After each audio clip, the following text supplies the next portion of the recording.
State bank of India తన కస్టమర్లకు మరోసారి షాక్ ఇచ్చింది. బ్యాంక్ ఇటీవలి ఫిక్స్డ్ డిపాజిట్లపై వడ్డీ రేట్లను తగ్గించింది. ఇది కస్టమర్లకు ఆందోళన కలిగించే అంశంగా మారింది. ఈ క్రమంలో ఎస్బీఐ అన్ని కాలపరిమితి గల ఎఫ్డీ రేట్లను 20 బేసిస్ పాయింట్లు తగ్గించింది. ఈ నిర్ణయం సామాన్య ప్రజలతో పాటు సీనియర్ సిటిజన్ల డిపాజిట్లపై కూడా ప్రభావం చూపిస్తుంది. ఎస్బీఐ వెబ్సైట్ ప్రకారం ఈ వడ్డీ రేట్ల కోత చివరిసారిగా ఏప్రిల్ 15, 2025న జరిగింది. అంటే కేవలం ఒక నెల వ్యవధిలోనే బ్యాంక్ మరోసారి వడ్డీ రేట్లను తగ్గించడం విశేషం.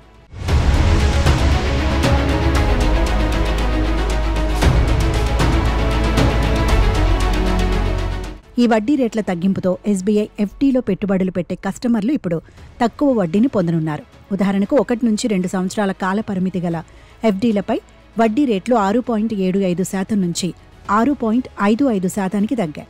అలాగే 2 నుంచి 3 సంవత్సరాల ఎఫ్డీలపై వడ్డీ రేట్లు 6.75% నుంచి 6.55%కి తగ్గించారు.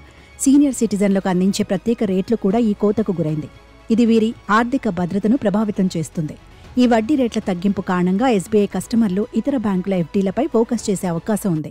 ఎందుకంటే కొన్ని ప్రైవేట్ బ్యాంకులు ఇంకా మంచి వడ్డీ రేట్లను అందిస్తున్నాయి. ఈ పరిస్థితి బ్యాంకింగ్ రంగంలో పోటీని మరింత పెంచుతుంది. ఎస్బీఐ ఈ నిర్ణయం ఆర్థిక మార్కెట్లలో మార్పులు, రిజర్వ్ బ్యాంక్ ఆఫ్ ఇండియా విధానాలు, ఆర్థిక పరిస్థితులపై ఆధారపడి తీసుకుంటుంది.